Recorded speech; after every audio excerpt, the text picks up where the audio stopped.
Our first speakers today are David Barheit, Principal and Founder of the Law Offices of David K. Barheit, and Ron Soika, Staff Attorney at Prairie State Legal Services. Mr. Barheit and Mr. Soika's bios, as well as all of today's presenters' bios, are in your handouts. Now I'll turn it over to David Barheit and Ron Soika, who will teach us about the residential eviction case process and their perspectives as attorneys who represent landlords and tenants. Ron and David. Thank you, Kimberly. This is great. It's wonderful to have an opportunity to be part of the mediation process. I think it's a very exciting new program, and we're all looking forward to being a part of the process that will hopefully avoid evictions, keep people in their homes, and meet the needs of both tenants and property owners and managers. I think that's absolutely the right approach. And thank you, David, for working with me on this presentation. And I guess let's go forward. That sounds great. So our first slide is the eviction process, just to kind of give a timeline of kind of how things work. You know, the initial step of any eviction case is some sort of notice. And we'll get into more detail on that. But either it's typically a non-payment notice or a notice for cause, 5-day or 10-day notice. So number one is the service of that notice by the landlord, or default is number one. And whether it's non-payment or for cause, and then it moves to a notice from the landlord, which is required by the Eviction Act. If that default is not remedied, if it can be, then it moves into the filing of the case, which is the issuance of the summons and complaint in the summons, alleging the violation and pleading what's required under the Eviction Act.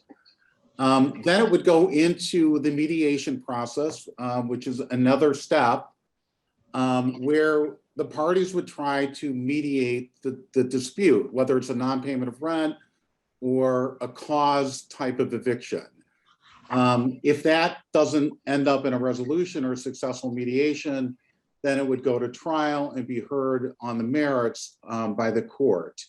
The final step, and is I think what we're all committed to avoiding at all costs, is the physical eviction by the Sheriff's Department. That would only happen when a court order has been entered, allowing the landlord to recover possession of the property. And I would just add that only the sheriff can do the eviction, and which is the purpose of the this statute. It's in derogation of the common law. So it has to be strictly enforced, strictly followed. The purpose of the Eviction Act is to adjudicate the right to possession. The landlord or the plaintiff can add account for rent, but ultimately only the sheriff can do the eviction, and that's to avoid conflicts. Really, it's to avoid the old common law where somebody could just go into the property and reclaim it. So we are. This is the civil way to do it. Right, and as Ron said, there's no self-help. The only available option is when an eviction order gets entered and the sheriff executes on that order. There's nothing short of that. And that's always, you know, most professionally managed properties and their on-site teams will understand that process. I think it's for smaller owners, maybe somebody who owns a 2-flat or a single family home who doesn't do this as a full-time job may not be aware of some of the limitations, not limitations, but the restrictions under the Eviction Act.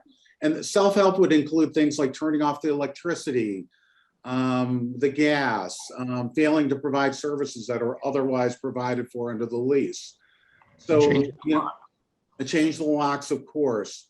So I think that's essential, that nothing can happen in terms of physically removing a tenant from a property until the case has been resolved by way of a court order. And without that court order, you can't do self-help. And that's the whole point of the Eviction Act, which used to be referred to as the Forcible Entry and Detainer Act. It's now called the Eviction Act. I think the next slide. So we just we set out the site for the Eviction Act. Note that there are areas where you might have to look to another ordinance. That's not really an issue in DuPage County, but in Cook County with the RTLO that just became law in June, Chicago with the RLTO, Mount Prospect, Oak Park, Evanston. There may be other ordinances that have apply or govern landlord-tenant relationships and what notice is required, things like that. But in DuPage, generally, it's just the Eviction Act, and that would be the statute that you would refer to in terms of the framework for an eviction case. Next slide, please. Thank you. Ron, do you want to run through some of these, or? Sure. Okay. The 5-day notice is the notice that the landlord has to provide to the tenant.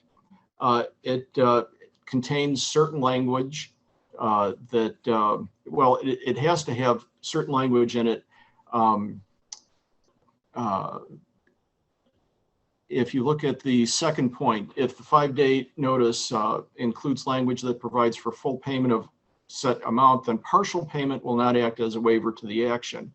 But it has to have that language in there. Otherwise, if the landlord accepts partial payment, then there is a potential waiver of the breach of the lease.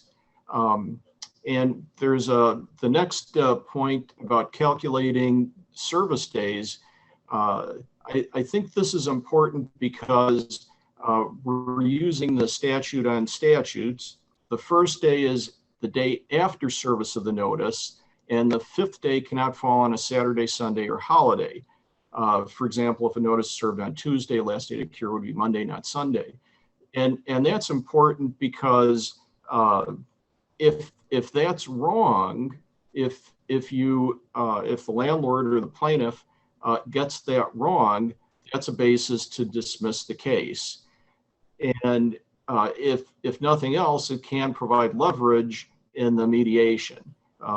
Rather than dismiss, the defendant may decide that, rather than go through this whole process, maybe we can work out some kind of an agreement with this defense in mind. So, yeah, and I think as mediators, I think what will really be helpful when you're presented with a file is to be aware that whatever notices it will kind of frame your case in a sense, or frame the file that you're working with. So if you see a 5-day notice, it's a rent issue, because 5 days are related to non-payment of rent under the Eviction Act. If somebody has a 10-day notice, this is assuming that the notices have been prepared properly, but a 10-day notice would typically be for cause, and that would be a lease violation that does not include rent, unauthorized tenant, unlawful activity, something like that. You might also have a 30-day notice, which would terminate a month-to-month tenancy, or it's possible there may be no notice if it's an expired lease and it's not required that there be a notice served in order to move forward with an action. So as you're mediating a file, you'll know right away what kind of case it is. 5-day, you're going to know it's about money. At 10-day, there's going to be some non-rent issues involved. A 30-day, there may not be a lease and it's a month-to-month tenancy and you have to give 30 days notice. So I think that will be really helpful to kind of frame and assess what type of case that you're reviewing as a mediator. As Ron said, the calculation of the 5-day period keep in mind, and this is something that frequently isn't counted on, but if a Monday is a holiday, you don't count that Monday either. So if you serve a notice on a Tuesday, and this is for 5 days for non-payment, because under a 5-day notice, there's a right to cure.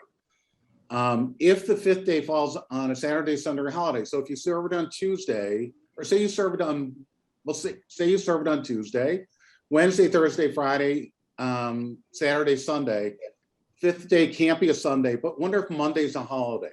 Can't be a Monday either. The 5th day would be the Tuesday. So the case couldn't technically be filed, or it would be subject to being dismissed until after Tuesday. So that would be Wednesday.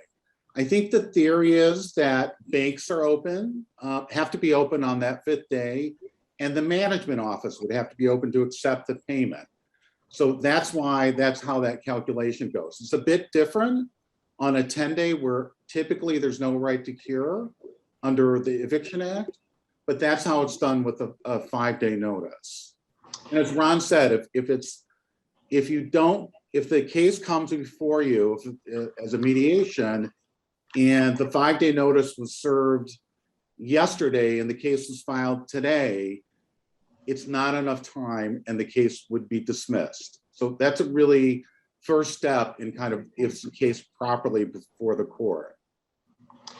You know, and one other point that I would like to make here is that what we're talking about is we're talking about this at a fairly high level, and there are lots of nuances that we're not going to cover.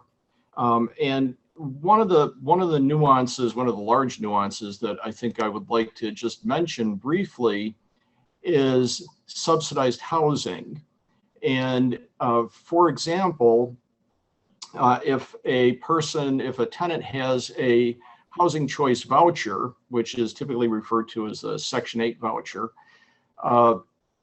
that is a different kind of case because a landlord can't evict for money that the housing authority owes based on the contract that the landlord has with the housing authority.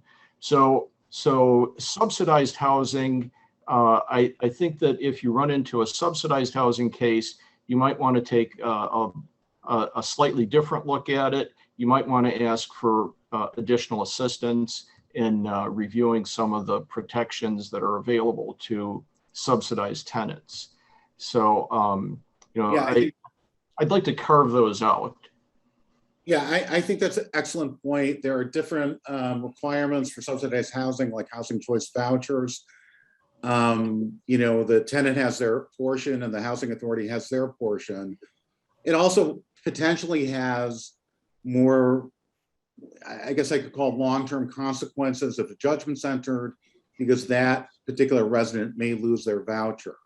So, and I do think that's something I would certainly encourage you to, if you have a file like that, reach out to Ron, reach out to Prairie State or to Denise to get some guidance on what the parameters of a subsidized or a file with a voucher, what those parameters would be. I think next slide, please. Thank you. So the next type of notice you might see is a notice for cause. So this kind of includes everything outside of non-payment. You would typically see these filed with no money count necessarily, maybe asking for fees and costs under the lease, but basically alleging a default based on a breach of the lease other than non-payment. Under the Eviction Act, there's technically no right to cure the default. There may be some waiver issues that come up, and I'm sure Ron will mention that as well. What you would see is it's a similar notice to a 5-day, but you have to set forth the paragraphs of the lease violated and set out some of the supporting, or set out the supporting facts. You don't have to go into elaborate detail about what the violation is, but you have to put the resident on notice about what the violation was. Service of the 10-day can fall on a Saturday, Sunday, or holiday because there's no right to cure. So you don't count the day of service, but you count the day after service And the 10th day after that would then be the last day for the resident to actually vacate the property. Actions for cause, they really range, and Ron and I have worked so many years together. So we see so many different types of 10 days. 95% of the cases that you're going to see through mediation are going to be for non-payment. It's going to be the exception on a 10-day. Most will be for non-payment. That's the most common default issue. But for 10 days, you might see something that's very serious, unlawful activity. Maybe there's criminal activity in the property. Somebody's been arrested. Maybe they're threatening other tenants. They may be disturbing other residents, loud parties at 2 o'clock in the morning, something like that. False information in the application that has some material effect on their tenancy. But there also may be situations where somebody has an unauthorized dog, or a situation where they're failing to maintain the property. And there may be more room to resolve those kind of situations as a mediator than something that is creating a threat to other residents at the property. So you'll see a whole list of kind of violations that go from very serious to less serious. And I'm glad you phrased it that way, and I'm glad you said technically no right to cure, because there are situations that mediators may be able to work out. If there is a particular person in the unit that can be banned or excluded, that may resolve the situation. And I think we've run into cases like that where there's a particular bad actor, and having that bad actor removed from the situation would allow the tenant to remain. So there's, that's where the creative solutions come in. Yeah, I completely agree. I think it really depends on, those are going to be very fact-specific circumstances, and it's going to be up to the parties to see if there's some sort of, middle point where they can work out something that works for both parties. As I said, the more serious violations are probably going to be harder to resolve. Maybe a longer possession date as part of the agreement, or a date to vacate. And it will really depend too on, kind of what kind of, how owners perceive the issue, and also how tenants, what other housing options they might have. So it'll really be very case specific in terms of 10 days. And Ron, do you want to mention the waiver issue here, or? I think I've got a slide for that later. Okay, terrific. I think next slide would be great. So for 30-day notices, the Eviction Act has a section that provides that if a lease expires by its own terms, no notice is required. So this would come up typically where somebody doesn't have a lease and is leasing the property on a month-to-month basis. That would be a month-to-month tenancy, and you'd have to terminate that tenancy via a 30-day notice, unless there was another, like a rent default, which you could still do a 5-day. Or more commonly, it might come up where there's a written lease, but it wasn't renewed, but the resident had been continuing to reside in the property, paying the rent for several months, and then not paying after that, or wasn't willing to sign a renewal lease. If that existing tenancy is turned into a month-to-month, then you would have to serve a 30-day notice. If there's no written lease and they're there on a month-to-month basis, you would have to serve a 30-day notice. That notice would have to be served in months with 31 days. You'd have to serve that notice by the first day of the month. If 30 days or less, you'd have to serve by the last day of the previous month. So the timing is everything. It's not just 30 days from mid-month or something. It's 30 days at the end of the next calendar month. Right, and I think the idea there is you can't really terminate a tenancy in the middle of the tenancy, and a month-to-month tenancy runs the whole month, so you really have to give the notice prior to the end of the next rental period. Right. And then for expired leases, as I mentioned, if a lease expires by its own terms, there's no notice required. So if you have a written lease and it expired on August 31st and the resident is still in possession of the property and no rent's been paid, then you could just file, obviously subject to any moratorium restrictions. But you could potentially just file an expired lease case on September 1st if possession had not been returned to the owner without serving a notice. And then I think, perfect, service of the notice. Ron, do you want to go through? Yeah, well, the first four of these methods of service are statutory. And the fifth one is based on the lease. So if you run into a situation where this is an issue, you need to take a look at what the lease says. And I think that this is something that the language in the lease is going to be critical to whether the notice was served properly. And we've gone back and forth on that kind of on that issue. And I think that generally speaking, if the lease allows for it, then and the landlord or the plaintiff complied with the lease, then the notice is a good notice. But again, you'd have to refer to the lease, and that's why it's critical to have a copy of the lease to take a look at for these kinds of issues. And I'd like to always start with the lease. Yeah, I think that's a really good point. I mean, we encourage our clients, if you can serve personally, that's the best way to do it.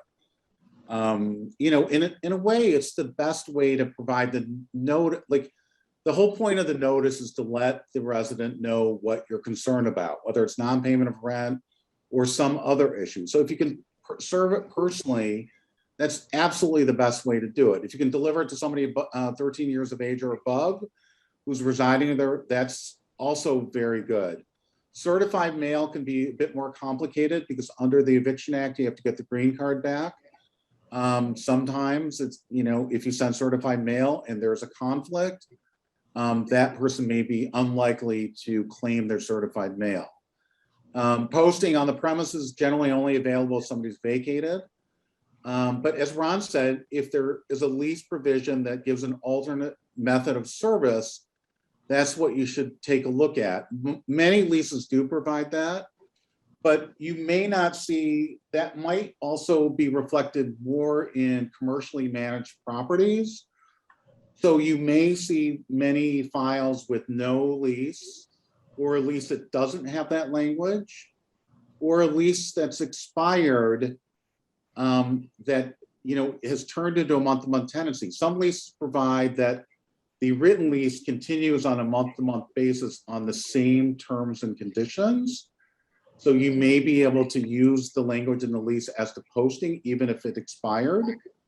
But if it doesn't have that language, then you really would have to, the owner would have to serve with these first four methods. And service of the notice is a critical issue because eviction law and the Eviction Act is very technical. You have to comply with the technical requirements. So those are really important issues in terms of how the notice is served. And right, and if the notice is not served properly, that's a basis for the case being dismissed. Absolutely.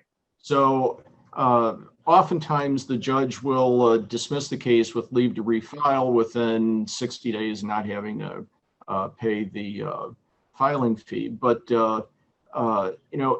if timing for the plaintiff is critical, they're going to lose time in that situation. They're going to have to refile. They're going to have to reserve the notice. They're going to have to serve it properly. They're going to have to refile the case. So they're going to lose time, and that's your issue. Right, that is true.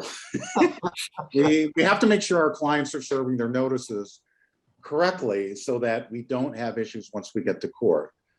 And I do notice, I do want to just mention that, my understanding is that you go through and vet all your cases before you file them. So I don't think this is necessarily a big issue for the people who do evictions for the attorneys who do evictions on a regular basis. This is really an issue for the mom and pop operations, that who don't do this regularly, who do make mistakes, who really don't have a good concept of what the process is. I think that's where most of the mistakes really occur. I think that's exactly correct. I mean, I think, we do in our office and we concentrate in residential landlord tenant work. We do have, before we file a case, we have a checklist of many, many items that we go through to make sure the case is ready to go when we file it. And I think it's much more likely to see it in the smaller owners. As I said before, a single family, a 2-flat, somebody who is not managing the property as a profession, but maybe an investment. And that's where, the information is harder to come by. They may not understand the process. They may not have a lawyer in place that can help guide them. So I think as Ron said, I think with the mom and pops, I think that's going to be a much larger issue about, what kind of notice and how it was served.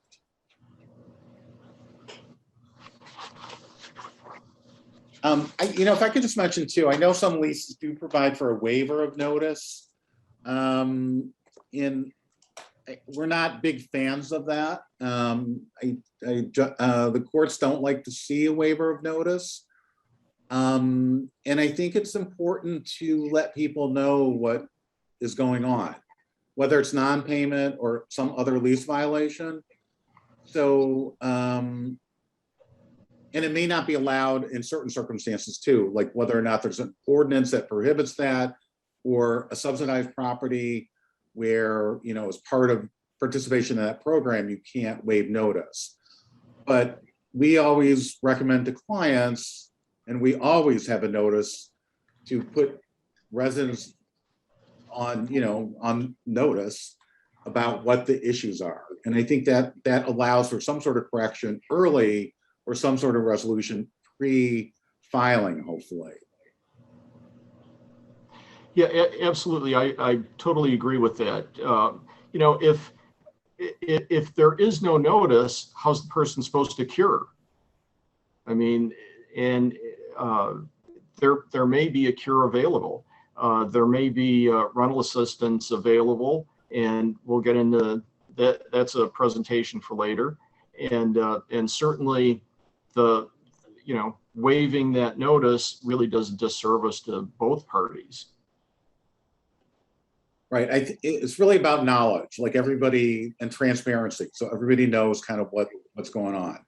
That's super important, especially because, it's a challenging, it's a really hard situation for so many people. The people who are living in an apartment, the fear of loss of their housing. It's also very challenging for owners and managers too, because they're interacting and trying to get these problems resolved. So it's a high stress environment. And if there's a possibility of getting resolved, or people at least knowing what the issues are, I think that's a benefit to everybody. Yes, I totally agree with that. And it's definitely high stress. And it's high stress for everybody involved. I mean, it's not just high stress because somebody's being evicted. I think it's high stress for the management too. Absolutely. They have to, in terms of what they're trying to do, they're trying to turn a profit. And, if they can't do that, then, that's going to impact the housing market. And the tenant certainly doesn't want to lose their home. It's the kind of stress that's right up there with divorce and serious illness. It's one of the things that really can make a life very stressful. Yeah, And I completely agree. and we've talked about this before, that most of the people that we see in eviction court are not bad people. They're people that are living paycheck to paycheck, who've had an issue with an illness. Now we've got the pandemic out there. There's somebody who may be going through a divorce. There may be a domestic violence situation. These are not bad people. They're just people in bad situations. I think Ron makes a really excellent point. I think, for most of these cases, and it really gets into a bigger housing policy issue about having more support for residents who are living paycheck to paycheck and don't have any safety net. But frequently people have lost a job, their hours have been cut back, maybe they're in the midst of a divorce, an illness, and you'll know those cases when you start talking through the issues as part of the mediation. I think you'll also get a sense that that's really not what's going on, but there's some more, there are other issues that make it more complicated to resolve. But for the majority, something has happened that's thrown off the cash flow, and made it much more difficult for that resident to pay the rent. Well, and that's a question that that I always ask. If I'm running into some sort of a roadblock in the negotiation, my question is there something else going on? And does the landlord have some suspicion that there is illegal activity that he can't prove, but now that the person's behind on the rent, they're going to use that as the reason to evict? It's certainly easier to evict for non-payment than for cause. So, and I agree. I mean, I think that definitely happens where sure, non-payment is a pretty straightforward case, but there may be other issues going on. I mean, even in terms of non-payment, it may be the third eviction case that year, or sure. There may be other non-rent issues, but the rent issue is the most straightforward issue to address in court. Yeah. So yeah, and Ron and I have had these conversations for a lot of years about, is this a file that we can get resolved? Is it, one that, basically my client wants possession of the property, and we can, I mean, I'm sure that's true with Ron and with our office as well. We can kind of encourage clients looking at their file. Like, I think, we would hope that, let's look at this. We think this is a good option, protects your interests. Particularly since we've done this for so long and kind of have a sense of how these might unfold. But we can help, and I think that will be true in the mediation too, where you can help try to bring the parties together and see what mutual interest can be determined so that there's some sort of successful resolution. Yes, absolutely. And, we'll get into that more when we talk, I think, about the agreed orders, what kinds of resolution would be better or worse for either party. Yeah, absolutely. So for filing in the eviction case, you can file an action just for possession or what they call a joint action. The Eviction Act allows you to add account for rent. So you'll typically see on a non-payment case based on a 5-day notice, that's non-payment, which will be the majority of the cases that come through the courthouse. You will see typically a 2-count complaint, one asking for possession of the property and one asking for a judgment for rent. If there's a written lease, you're only entitled to recover reasonable attorney's fees, and of course, only allowable if the court grants the fees. But you would have to have language in the lease allowing for the recovery of fees. Sometimes it's prevailing party, sometimes it's the lessor can recover fees if expended. But if you don't have a written lease, there's no statutory authority that allows you to recover fees. Prevailing party can get their court costs, that's statutorily required.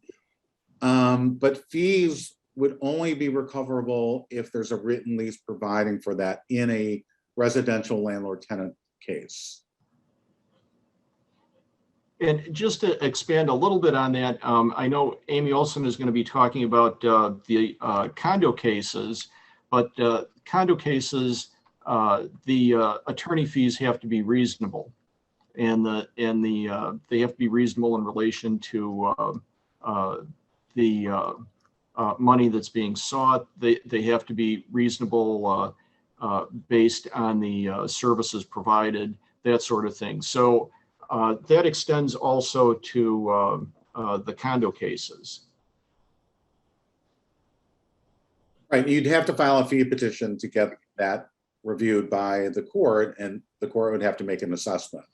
Yes. As to what's reasonable. Return date has to be at least 3 days from when the summons is served, or it can't be less than 3 days. There's different methods of obtaining service. If you're not able to get personal or substitute service, there's no way to get in touch with the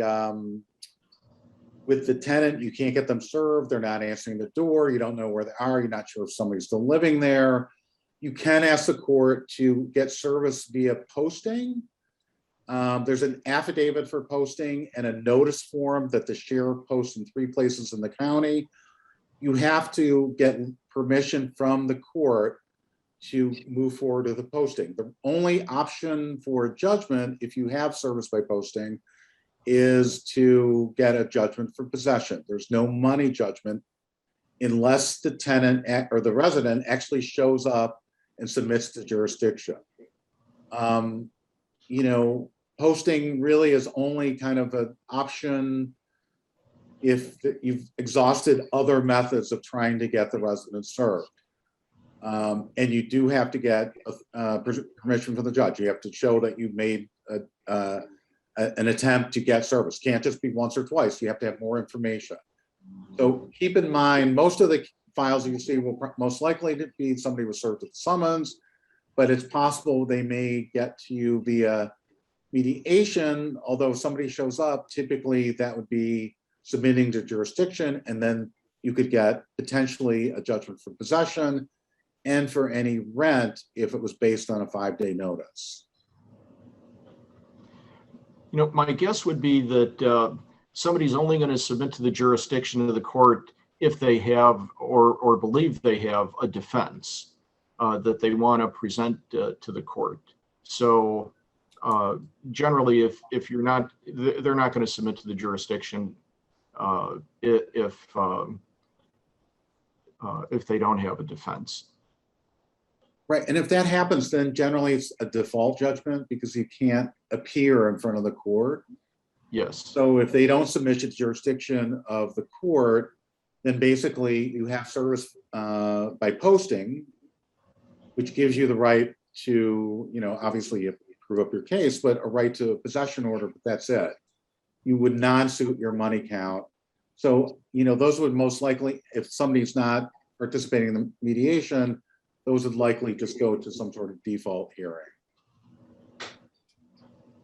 And then what needs to be attached to the complaint, my understanding is just a 5-day notice for a non-payment case. If it's for cause, you would attach to the 5-day and the lease, which specified the paragraphs of the lease that were violated. And our position is that the complaint should always attach the lease, but I don't know if I don't think there's any case law on that one way or the other. Yeah, I'm not aware of that either. But we would like more information than just the 5-day. And our practice would be to file it along with all the other court docs, but it wouldn't necessarily be attached to the complaint. So, Ron, do you want to do this slide? First return? Uh-huh. Sure.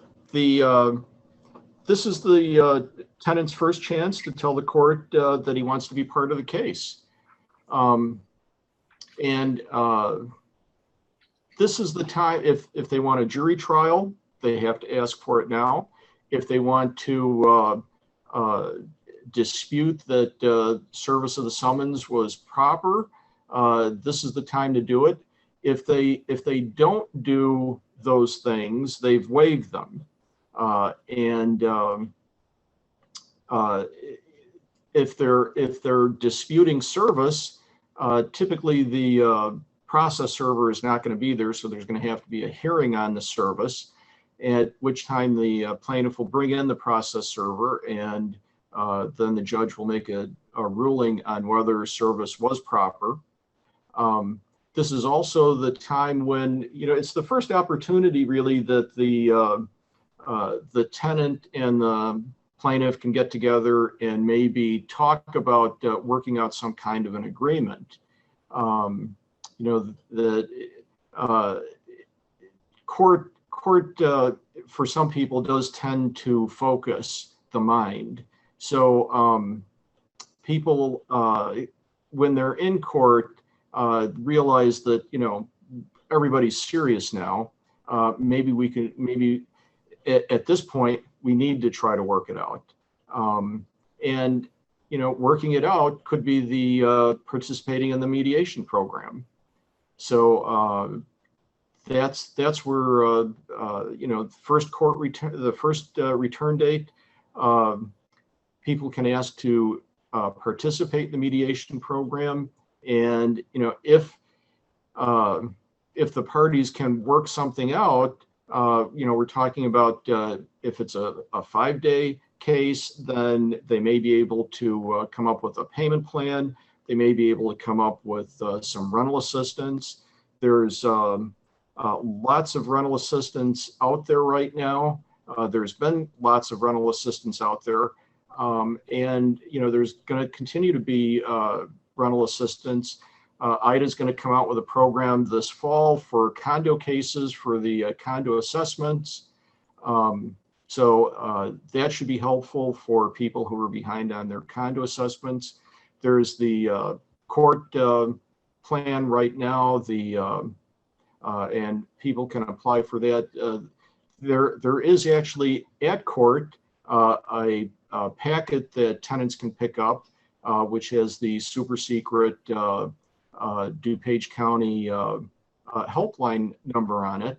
So, the first return is important because it sort of sets the tone for the rest of the case. I mean, if the parties can work something out, that should be evident at the first return.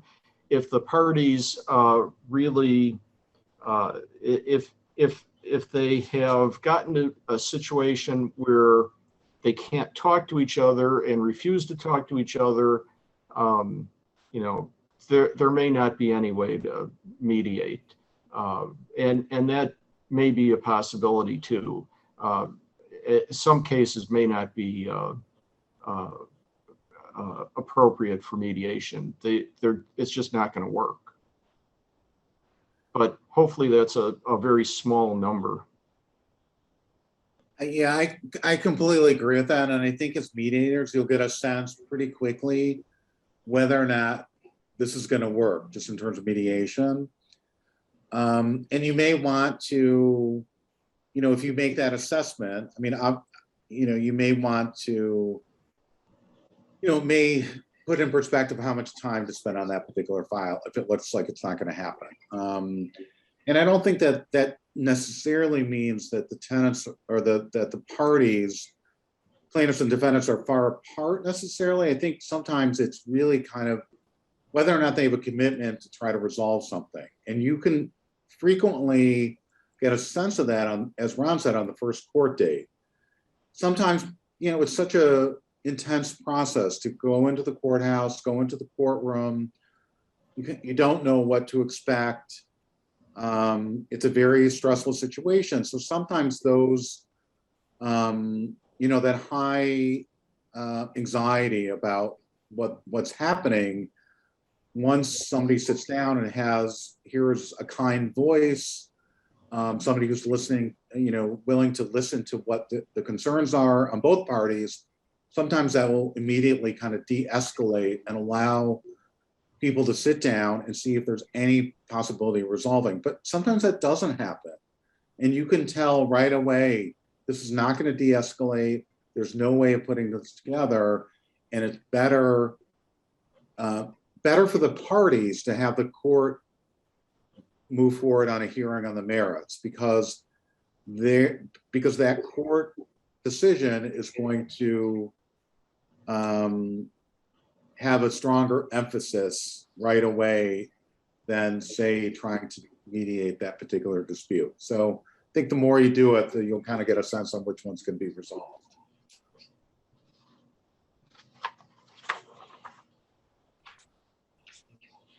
So on negotiate an agreement, as I said, Ron and I have done this for many years in terms of trying to work things out.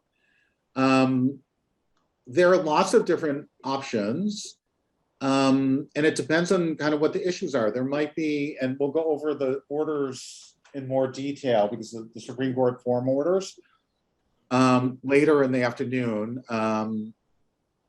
Kimberly and Denise are going to be presenting on that. But things like pay and stay, if you pay a certain amount by a certain date, then the case will be dismissed. You maybe set a status date on compliance.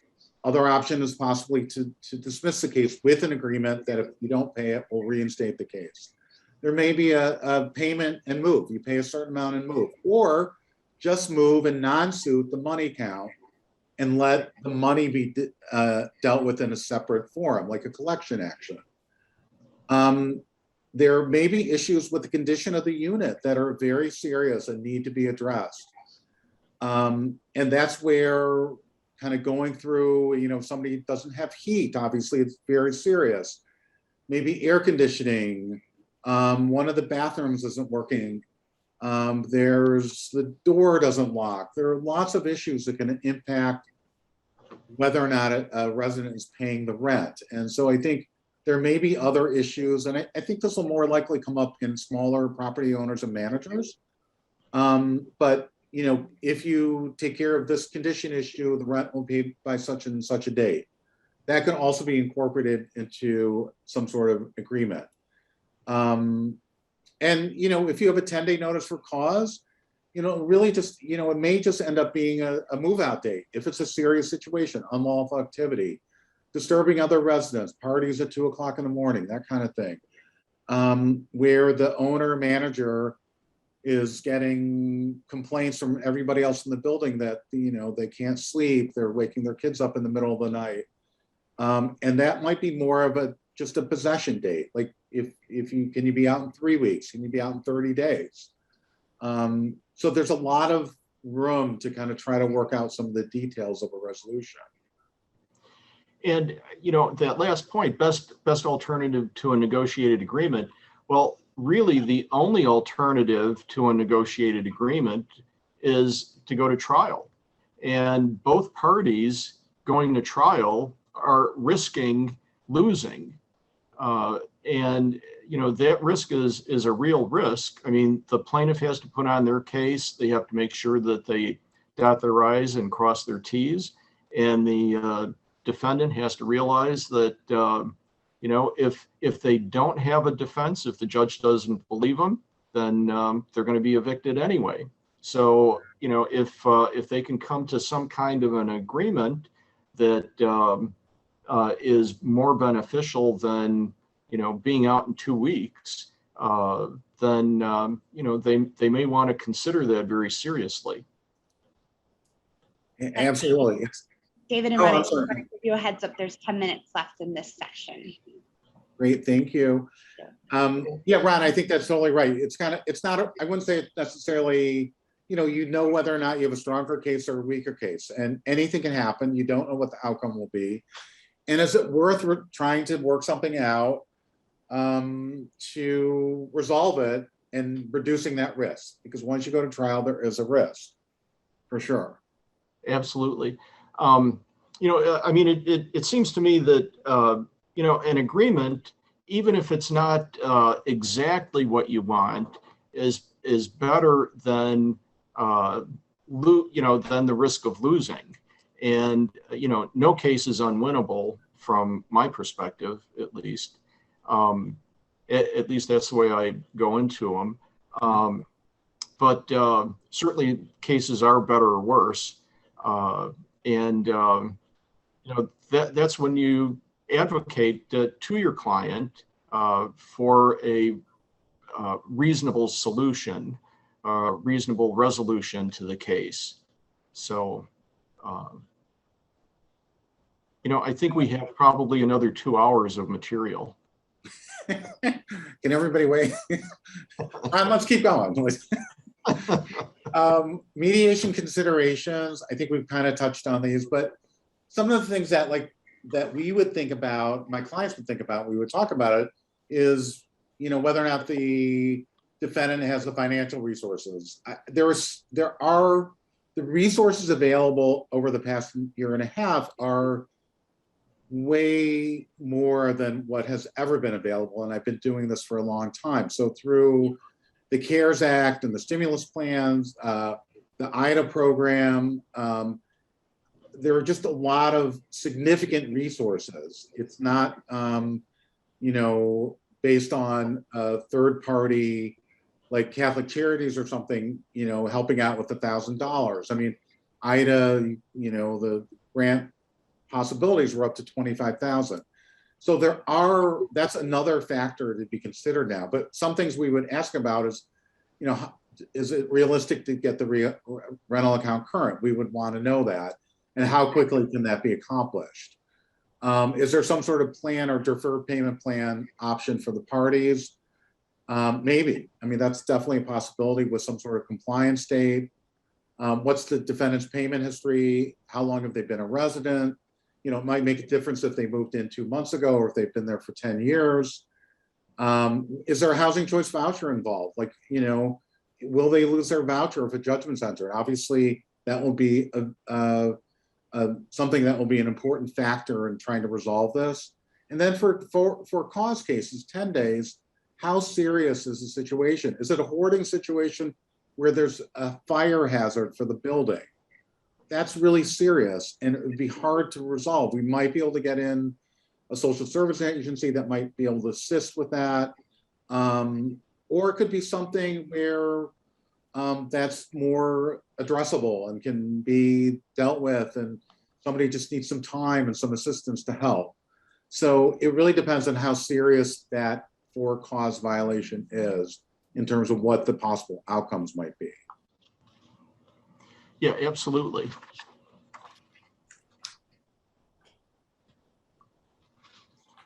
I think mediate an agreement. Ron, this might be a good place to stop, because the next we go more into trial and stuff.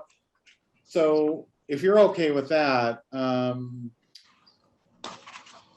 Well, I think I would like to talk a little bit about some of the defenses. Oh, sure. Do you want to, should we just, because we've kind of covered a little bit of some of the options in terms of what to include. Yeah. Well, I think I'd like to just mention a couple of the waiver defenses. Okay, great. I think I would like to point out that any action that the landlord takes that affirms a tenancy really arguably waives a breach. So for example, and we have a couple of examples here, if they enter into a new lease or they accept rent after they knew about a breach, then arguably they've waived the breach. And, which would certainly make sense. I mean, why would you give somebody a new lease if you think that they haven't complied with the old lease? I mean, it's an entirely new situation. So, if there is a breach under the old lease, if they owe money under the old lease, but they were given a new lease, the landlord can certainly sue them for the money, but he's waived the possession issue, would be our position. That, if there is money owed, but there is a new lease, they now have, and that would work in a situation where the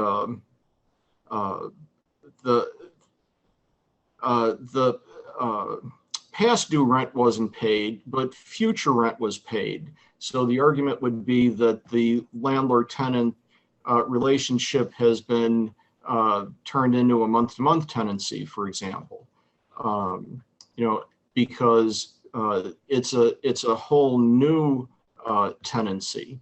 So I just wanted to emphasize some of that you have to take a look at the whole situation. If the landlord is suing on the basis of a 10-day notice, and it's because this person has had a pit bull, and the pit bull is 2 years old, and they've had the pit bull since the pit bull was a puppy, and the landlord knew about it, and all of a sudden the landlord's decided, well, you know what, we don't want pit bulls on the property.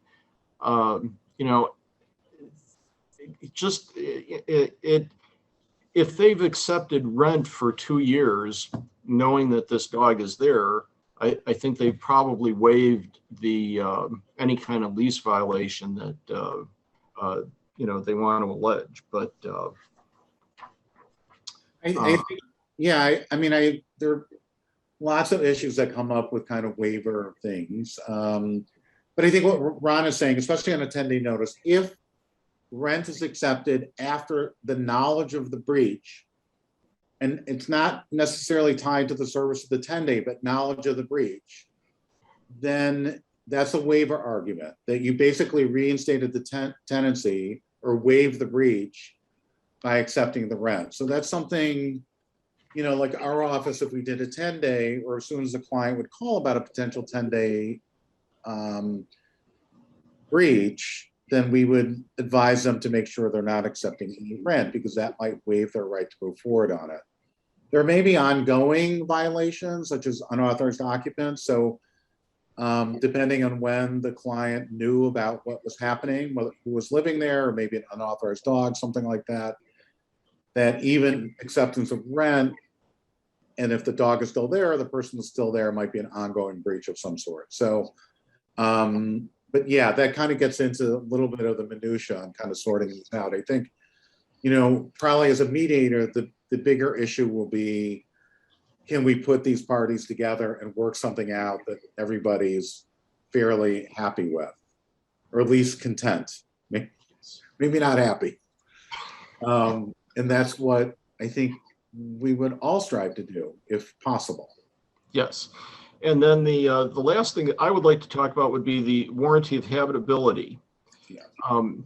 Every residential lease in Illinois contains an implied warranty of habitability, which means that the place has to be livable. And this may be a situation that comes up pretty often in mediations, and that is, look, I would pay the rent, but there are problems with the unit. And, depending on what those problems are, I mean, by habitability, we're really talking about major issues. There's a problem with the plumbing, there's a problem with the electric. We're really not talking about, minor problems. One of the drawers in the cabinet sticks. That's not necessarily a habitability issue. And there are two ways to look at offsets: the percentage reduction and the difference in value. And that may be something that a mediator would want to take into consideration, assuming that the defendants can show that there is some kind of breach of that warranty of habitability. They can take that into consideration when they're trying to mediate the case.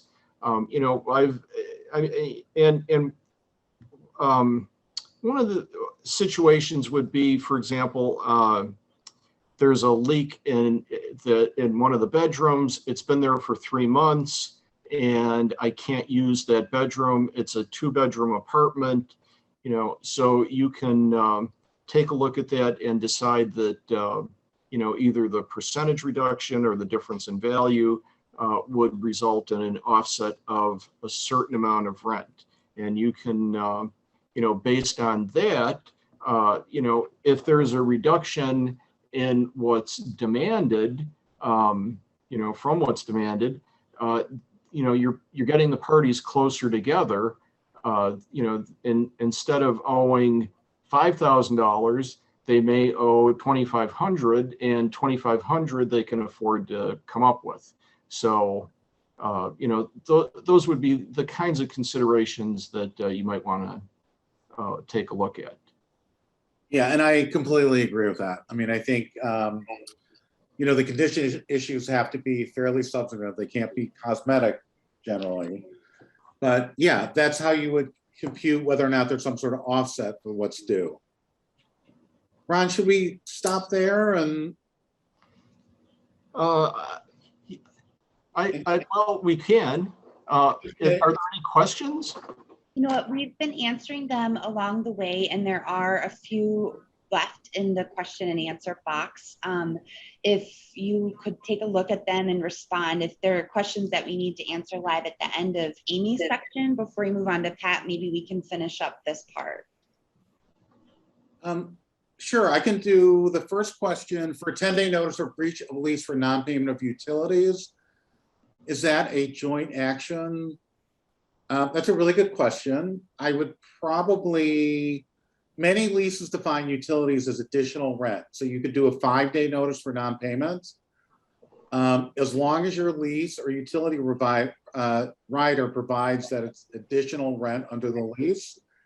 If it doesn't, I would probably just do a 10-day and not add account. I would just stick to the 10-day, not add account for money, and just ask for possession. Generally, that utility amount would go along, and a residential would be a pretty small amount of what's due, and would just be added to the base rent that's due under the lease. I hope that answers it. Yes, and then perhaps we can, we'll pause now, we'll go to Amy, and then we'll try to answer these in the, typing out the responses in the question and answer box here. And if we can't, we want to speak to them live when Amy's over, we'll get into that then. There's just one more thing. I don't know if you got on Supreme Court Rule 139, which was brand new last year, effective July 17th. The Supreme Court says you do have to attach the eviction notice showing the affidavit of service and a copy of the written lease or the relevant portions. So Supreme Court Rule 139 was instituted effective July 17, 2020 of last year. Prior to that, it was vague whether or not 2-606 required it or not of the Code of Civil Procedure, but the Supreme Court has made it clear you have to do that now. Thank you, Patrick. That's why we have Patrick on the call. Well, I've read that as well, and we have a different read of that, but that's totally fine. I mean, the lease, yeah. I mean, I understand the purpose of having the lease, but yes. Well, thank you, David and Ron, so much for your presentation. We're going to move over now to Amy Olson. Amy is an associate in the law firm of Key & Costello, who will share with us the legal basics of association fee disputes and provide us with the perspectives of unit owner and associations in these disputes. Thank you, Amy. Thanks, Kimberly. Good afternoon, everyone. Thank you for having me. Thank you to David and Ron for their wonderful presentation and in-depth look at the eviction process from the landlord-tenant perspective. A lot of what David and Ron presented to you today does apply to associations with some varied distinctions, which I will make sure to point out. Otherwise, just know that the general eviction process that they've commented on does apply to associations. So first, I just kind of want to go over how associations are structured and how they're governed. There's three types of community structures, essentially. You'll have homeowners associations, where those are single family homes predominantly, townhome associations, and condominium associations. Next. The associations are governed by documents, which will be the association's declaration, bylaws, rules, and regulations, and those are the written contracts. And then there's statutory authority too.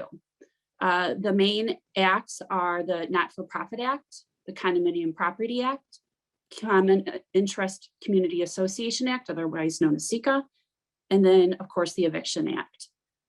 I'll get into further detail on all those coming up next. Next slide, please.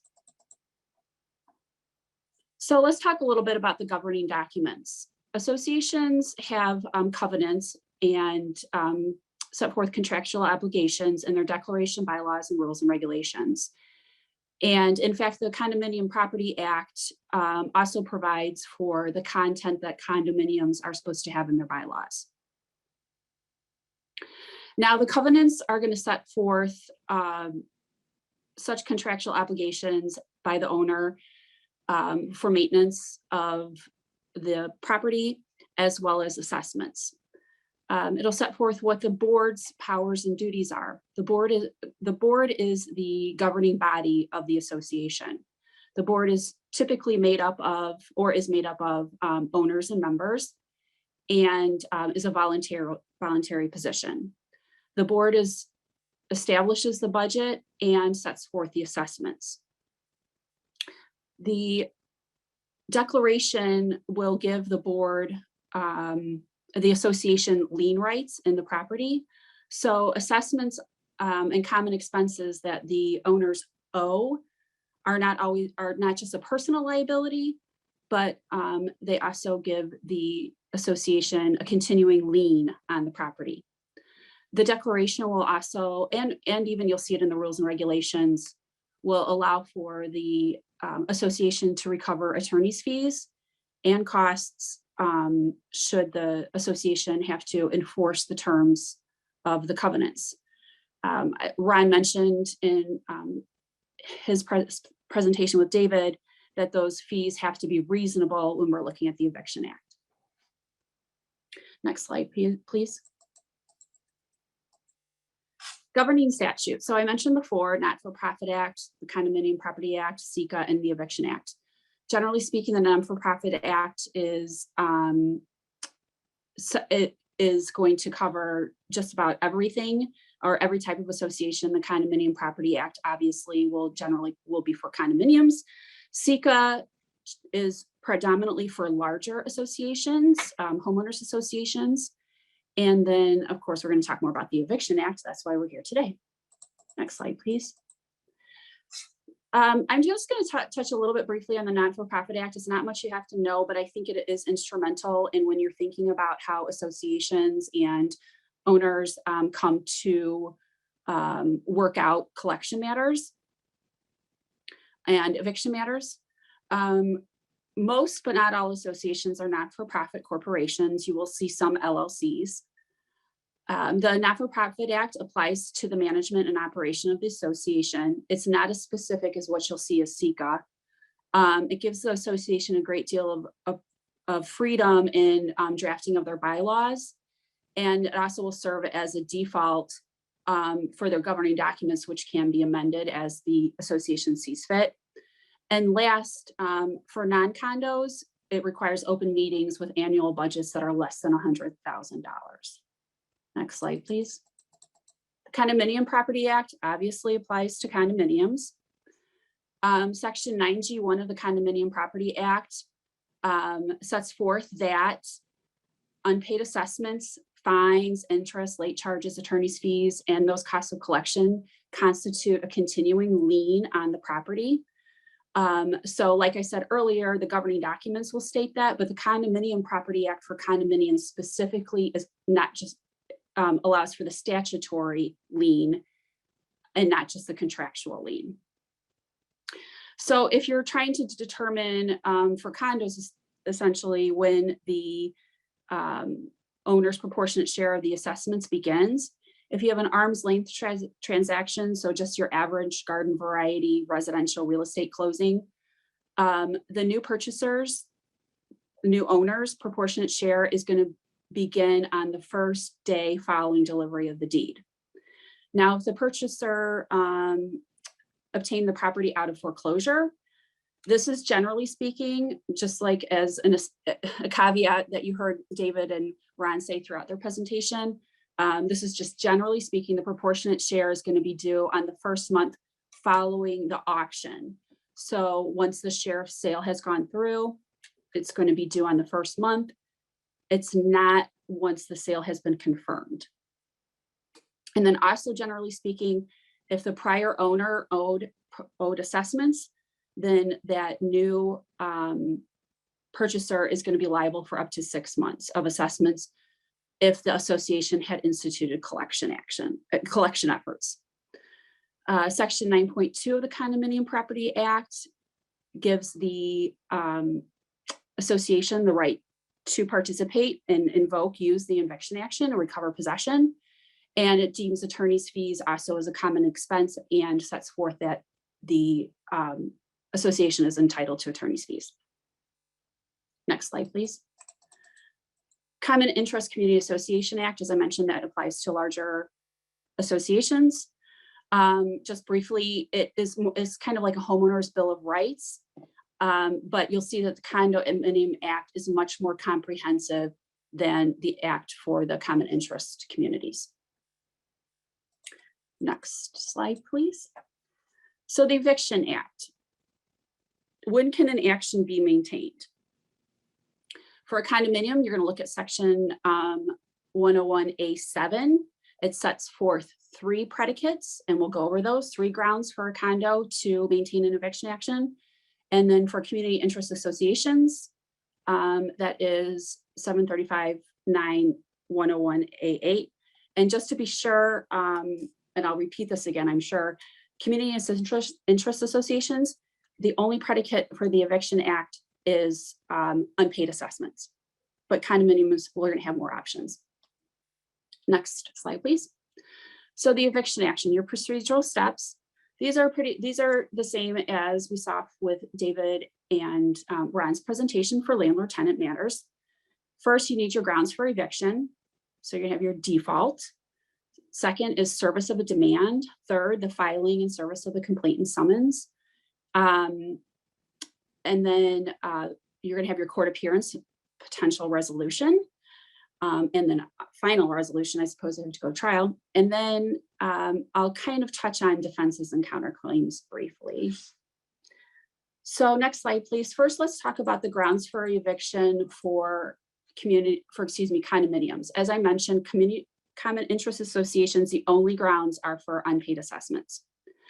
For condominiums, it's not just unpaid assessments, but also violations of leasing requirements and violations of governing documents. What does violations of leasing requirements mean? Associations predominantly have leasing requirements and policies that their owners must follow if the association allows for leasing. So for example, some of the requirements are that the leases cannot be shorter than a 1-year term, that the landlord/owner must keep on file with the association a copy of the current lease. The landlord must keep on file with the association tenant contact information. And you might even see renter policy, renter's insurance policy requirements.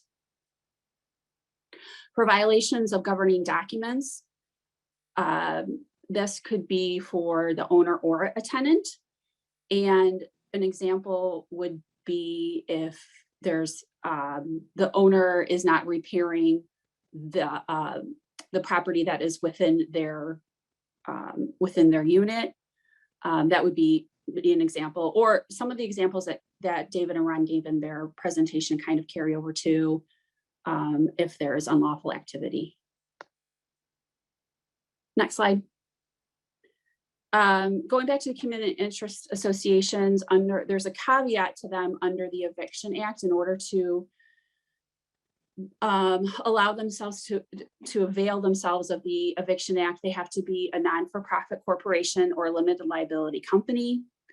The owners must be authorized to attend board meetings. This is similar to how condos have that in the Condo Act, and the declaration allows for the Eviction Act remedy. Next slide, please. So I'm going to now discuss about how you give how notice is given for unpaid common expenses. This is a 30-day statutory demand. And so the content is you're going to have the owner's name. If there is a tenant, if it's not owner occupied and there's a tenant in the unit, the association can evict the tenant, but notice to the tenant is not required. And I'll get a little bit deeper into why the tenant may or may not be evicted later on. Obviously, the association name, the subject property address, what's due, where to send payment, and then the cure language, which I've added the cure language at the bottom. The methods of service for 30-day statutory demands are a little bit different than statutorily than for landlord-tenant. So there you have personal service, which is the same. Posting if no one is in actual possession of the premises. But then also, and I think this is the one I think you see most of, and I've listed it first, is by regular and certified mail. So if you're going to serve by regular and certified mail, service or delivery of the notice is deemed effective upon deposit in the mail. The recipient, the owner, does not need to sign off on the green card. You don't have to get the green card back. Must be sent to the last known address for the owner. And I have a note here that they do not need to receive that. That goes, of course, with delivery deemed upon effective, delivery deemed upon deposit. Tongue twister. And then, but you must have a return receipt requested. So owners, declarations typically will state that the owners have an obligation to keep their information updated with the association. So let's say an owner has decided to rent out their unit. Owner has decided to rent out their unit and they've moved to New York and they didn't notify the association. All the association has to do is send it to where they last knew that the owner resided. Next slide, please. If you're going to get into court for condos for grounds other than unpaid assessments, then it's a 10-day statutory demand. This falls in line with a 10-day notice for cause for landlord-tenant matters. So you list the owner's name, the tenant's name, if you're evicting the tenant, if known, association name, property address, the nature of the violation, and then that they have to vacate within 10 days. If you're evicting the tenant, then you can send it by regular and certified mail. You want to, it would be addressed to the tenants, and a copy is sent to the last known address of the owner. And again, delivery is deemed effective upon deposit in the mail. You can personally serve upon the tenant if you're evicting the tenant for violations, for example, and then a copy is sent to the unit owner.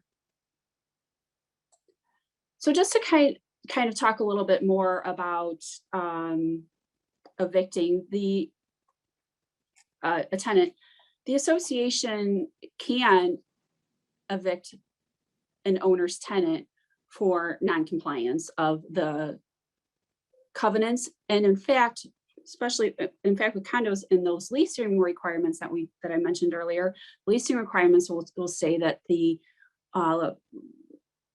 association, that the tenant has to comply with the lease too. So the association, but typically when you're going to see the association evicting the tenant, it's usually for unlawful activity, which is a protection, or excuse me, an obligation under the declaration that the tenants and the owners have to comply with. So we're not evicting the owner, we're just evicting the tenant.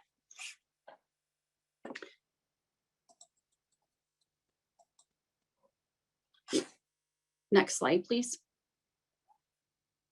Complaint and summons. This is the same as we talked about with landlord, well, David and Ron talked about in landlord tenant. You know, list that the defendants are unlawfully withholding possession, property address, list your party defendants.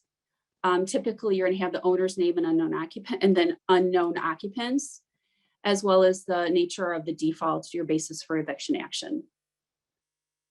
For the summons, you do not have to serve it upon tenants unless you're evicting them, the tenants. You can add in known tenants if you want. You can also add in unknown tenants or occupants just as unknown occupants. If you have unknown occupants, though, of course, as a party defendant, then you have to obtain service. And then just what I believe Ron and David talked about, that after if you're not able to obtain service, then you can move forward with constructive service, where under the Eviction Act is called notice by posting. Next slide, please.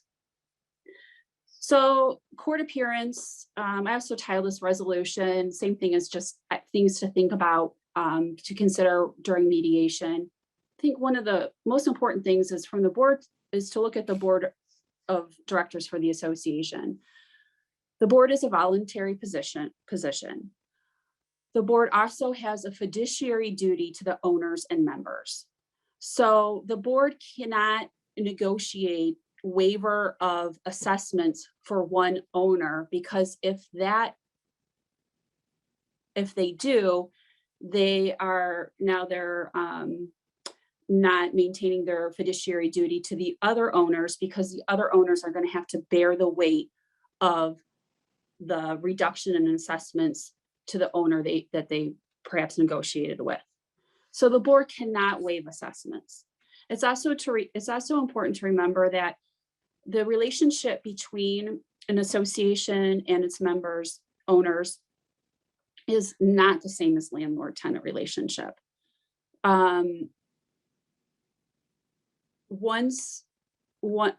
If an owner is evicted,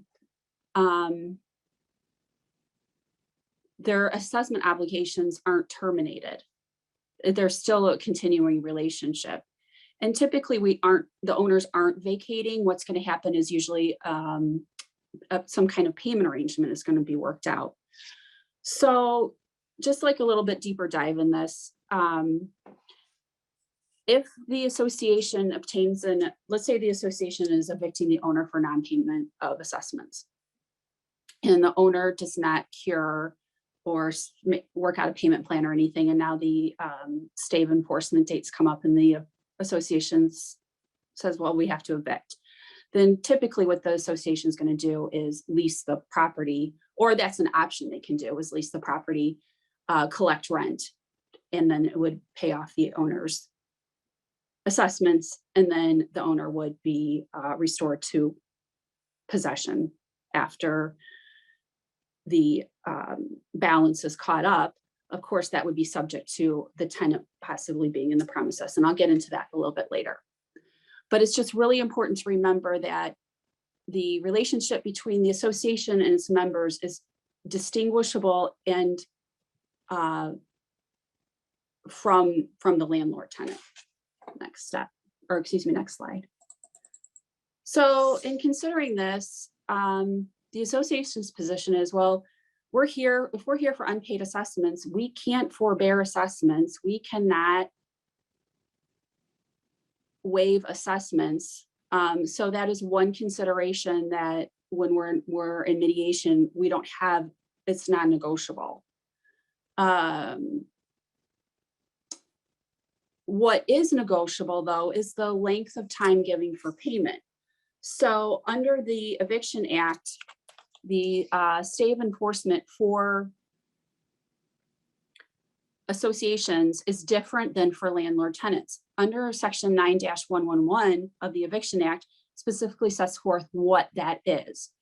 And it's discretionary. The court has discretion, a minimum of a 60-day stay up to and no longer than 180 days. Usually for stay enforcement for landlord tenant matters, you'll see somewhere between, well, sometimes it'll be possession immediately to maybe 30 days. So you can see there's a lot more time there that owners get to, that owners have before the eviction order can be placed with the sheriff. Just a side note I have in here, assessments 9-106.1. Let's say the association sends a demand for assessments due through September, and we're in court now, or excuse me, sends a demand for assessments due through July, and we're in court now, and the owner paid an assessment for August, which the association accepted. That doesn't bar or waive any of the demand that had been sent for assessments due through July. Last thing to remember, and we discussed about, is that the association also has lien rights. So they can get a judgment in the eviction case, not just personally against the owner, but they can get a judgment against the property as well. The owner's position, what we've seen what I've seen over the years is typically, and some of this of course is pre-COVID, I'll talk a little bit more about what we've seen during the eviction moratorium, but typically the owners just want 2 or 3 months to pay. They might ask for a waiver or reductions in attorney's fees and costs. Now the association again can have, that's non-negotiable from the association's point of view, because again, who's going to take the hit for that? The other members. And the association, the board has a fiduciary duty to the other members. We work out a lot of agreed orders that are payment plans. So the payment plan, and owners like this, because what the payment plan is going to do is the owner might have to pay a lump sum and then continuing monthly with their other assessment obligations, they're going to make a monthly payment to pay off that balance. And in consideration of them making that payment plan, the association typically will dismiss the case and have a right to reinstate if the owner defaults on the payment plan. Typically, the payment plans are, no more than 12 months. So over the eviction moratorium, we haven't seen having a lot of owners request payment plans longer than 12 months. A lot of associations have collection policies in place where that might state that they can only agree to a payment plan over a certain period of time. Some might say we will only do it for 6 months. Some say we'll do it for 12 months. Some will say you have to put 50% down and then have it paid off in 3 months. But a lot of associations are going to have a policy already in place.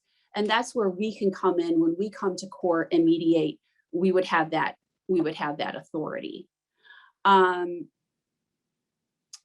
So, and a lot of these do not end up going to trial. Am I almost done? Like 2 more minutes. Okay, I'm almost done. Briefly, just remember that the association does not want to be here. The association has that fiduciary duty. They have tried to work with the owner before instituting the eviction process. And then your owner doesn't want to lose a tenant. So owners, if we're evicting the tenant, the owners usually want to try to work out something with the association. And last, the association doesn't want to end up having to be a landlord. Next slide. Additional eviction remedies. I mentioned this before. If the association keeps a tenant already in the unit, that rent can be assigned to the association until assessments are paid in full. And this is under the Eviction Act, of course. The association can also lease the property to a tenant if they have to evict the owner for a term up to 13 months. But if upon notice in motion, they can request to have that lease term extended if the rent coming in hasn't paid off the balance due of assessments, attorney's fees, and costs. And just most importantly, unlike landlord-tenant law under the Eviction Act, the eviction order for associations is not subject to an expiration of an enforcement period. So it just carries on. Also, when you have an eviction order against an owner for unpaid assessments, the Eviction Act provides that not only do they, in order to satisfy the judgment, they have to pay the judgment amount in full, but they also have to be current with their obligations that accrued after entry of the judgment. And my last slide is just a brief touch on defenses and counterclaims. Defenses are, hey, we were served our 30-day statutory demand, we cured it timely and fully. Sometimes we'll be, I kind of missed this, sometimes we'll be in court for where there are violations for where there are violations other than unpaid assessments, and the association has charged fines, and the owner might say they didn't properly assess those fines according to their governing documents, or the violation didn't occur, or we remedied it. Last, the counterclaims must be germane to the issue of possession, and an owner can't come in and say and ask, unlike landlord-tenant law, the owner can't come in and ask for an offset because of assessments, claiming that the association failed to repair something. And that's pursuant to the Spanish Court 2 case. And that is all I have. Thank you, Amy. I think we have one question. I'm not sure I understand it, but I think what they're asking is what remedies are available to a tenant in a condo where the owners are failing to comply with the owner's responsibility regarding fees? Does that make sense? Okay. If the Yeah. owner is not paying their assessments, Yeah. well, most likely, I think you would look to the lease between the owner and the tenant. Okay. Thank you. And if whoever the anonymous attendee you asked that question, if you want to ask that again in a way that we can answer the question you had, if that wasn't it, feel free. Thank you so much, Amy, for your presentation. Next up, we're going to have Patrick Edgerton of Edgerton & Edgerton. He's a trial attorney and partner at his law firm, present to us on post-judgment collections. Thank you, Patrick. Thank you. Hello, everyone. Again, I'm honored to be here. But I am humbled to have to follow David, Ron, and Amy, who I think did an excellent job. I've been practicing with them and seen them in court for many years. I've even referred cases many times to Barhart's office and Amy. Ron's usually the evil opposing counsel in my cases, but he's always been a gentlemanly figure in the courtroom and well-knowledged. I've given the post-judgment collection seminar many times over the years in a different way, more of a how-to. This is not a how-to because we're not here to teach that. But in order to understand the risks to a tenant or what a landlord might be able to do, you have to have some of the ideas behind what can be done to collect money and some of the things that you can bring up to either a tenant or a landlord. Some of the stuff I have in here is more detailed than you need, but it's the traditional outline I use. And it's a good resource if you ever wanted to look at it as to more than just the reason here. First of all, when you're dealing with a tenant, you can warn them that the post-judgment interest is at 9% up until January 1st of 2020. Then for consumer transactions less than $25,000, it's 5%. Clearly, I think this is for personal, family, or household purposes, so 5% would be there. But a tenant has to understand that if a judgment enters, it's not just for that amount, it can accumulate. Also, if you're dealing with a tenant, how long does a judgment last? Well, prior to, again, that same statute on January 1st, 2020, a judgment could last up to 27 years if you revived it correctly. The last time you could revive a judgment up until about 2 years ago was the 20th year, which if you revived it on the 20th year, technically speaking, that would give you 7 more years. But now for consumer transactions, the latest you could do it is the 10th year. So generally speaking, even though it's a brand new act and there's no law on it, if it's treated similar to the last act, it could be enforceable up to 17 years if someone revived it on the 10th year. That's all stuff that a tenant would have to be concerned about if they are risking a possible money judgment against them. Second, another thing that the tenant needs to realize is if they are buying a house or what have you, that can be bad for them. But more importantly, you can execute a levy against real property. it doesn't happen too often anymore, but there are two ways to do it. One is you deliver certified copies, track book search, or what have you to the sheriff. I think DuPage County, last time we did one, charges like $750 to do the notices and have the auction. That way, it just goes to a sale subject to everything and what have you. Or you could do a judgment of foreclosure of judgment lien, or foreclosure of judgment lien, which you can then, in essence, eliminate all the liens on the property that you might have a priority to and sell it that way. A little bit more expensive and time consuming, but it's possible. But all these things can be done to a tenant. But a landlord has to understand that if they're buying a house, there's the homestead exemptions, which you're going to see in here, that are $15,000 per person. So there has to be enough equity cushion there to do that. So a landlord might be upset with a tenant that they're buying a house or what have you, but they're delaying things and threatening that. But it's not too easy to execute a levy and foreclose a judgment lien because of the costs involved, and there has to be an equity cushion. So for a tenant, it's a risk to happen, but to a landlord has to recognize it's unlikely, because most tenants who are having problems with their current landlord are probably not likely putting a large down payment and having a large enough equity cushion to justify that type of aggressive approach to execute a levy or foreclose a judgment lien. There is one thing here that I like to point out is that I know that we see this on TV a lot. It might not be too relevant to this, but people on the assets, I have to point this out because you always hear these advertisements where if you put it in trust, your property in trust, you protect it from creditors. That is absolutely not true. It's even in the Code of Civil Procedure 2-1403, that if it's your own trust, it can be rated. Now, once you die, there might be a spendthrift trust protecting your children, but it does not protect creditors. So if a landlord or a tenant, or if a tenant thinks that having property in trust protects them, it does not. It just takes another method to get to them. Now, usually when you deal with tenants is you can warn them about all the things that might happen. One obviously is this execution of levy. That's not likely in this type of fact pattern, but you can do a non-wage garnishment or a third-party citation against them or against their bank accounts. That's the one that's more traditionally used. The difference between the two is the third-party citations continuing, a non-wage garnishment, whatever there on the date it was served. The problem with third-party citations, you can only do it where the third party resides or works, where a garnishment, you can do it through pretty much the whole state. Problem is the bank accounts. Tenants have to understand that if the landlord gets a judgment against them and they're using a bank, then that accounts can be hit at any time by either one of those methods, and it can be swept. And then it can get a turnover order. Now, yes, there is a wild card exemption, which a landlord might think that they can hit the bank accounts, but as everyone probably knows, there's a personal property, or lots of times they call a wild card exemption of $4,000.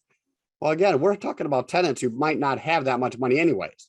So a landlord can think you can hit the bank accounts, but sometimes I've hit bank accounts for as little as 50 cents or $1 and what have you, or there's nothing in there. You can hit big if you hit it timing when there's a paycheck deposit.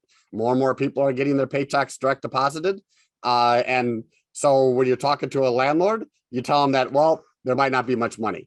But when you're talking to a tenant, you're warning them that, hey, you could get your paycheck deposited, and that could be hit by a non-wage garnishment or the third-party citation, and it can be swept. Also, wage deductions. Now, that's the biggest one I think for tenants have to worry about. But the warning with the landlords. If a tenant has a real, how do I say this? I do a lot of collections. I tell my landlord clients all the time that my worst collections is former tenant collections. If they traditionally, as Dave said, most tenant forcibles are based on failure to pay rent. Well, if they can't afford to pay their current landlord, they're likely unable to pay their former landlord, which this landlord's about to be. I tell my landlord clients all the time that it's my worst collections. The only time that it might go from an F collection case to a strong C is if the tenant does have a steady, real job. And if they do, and my example is always the post office. Post office pays well and nobody ever leaves the post office. Then that's good for the landlord. But generally speaking, unless a tenant turns their life around, they're pretty much not too much risk of a wage deduction, at least in the short term. But the long term, I sometimes will tell a tenant, you never know. You might get that great job that you're not willing to quit just because someone serves a wage deduction. For example, I tell landlords that if someone's a waitress or a waiter or a bartender and you hit them with a wage deduction, they don't stay. They leave and they go open up down the road at another place. So basically, when you're talking to a landlord, you tell them all the trials and tribulations of trying to collect and the difficultiness of collecting against a tenant. When you're talking to a tenant, you're basically going to be warning the tenant about all these things that can be done against them. Execution levy if they're buying a house, non-wage garnishments, third-party citations, wage deductions. In order to, you might motivate someone to want to come to an agreement or a payment plan. For example, a tenant, you can argue that instead of them agreeing to a judgment for a certain amount, they agree to pay $10,000, but dismissal will leave to reinstate or $5,000. That way they avoid the judgment and the statutory interest, but they make their payments. But if they do default, you then tell the landlord that you can get a judgment for that amount or a higher amount, but not higher than you're entitled to motivate a tenant to pay. That is one way to do it. Tenant avoids the judgment, avoids the statutory interest. Landlord has a motivation built in for the tenant to pay at least the lower amount, like the $5,000 instead of the $10,000 with the right to reinstate. These are, when you're dealing with post-judgment collections, you really do have to look at who you're dealing with. Landlords I know with the moratorium, a lot of the tenants' rights groups were talking about you can always sue later and get your money in small claims court or what have you. I'm telling you right now, that's very difficult.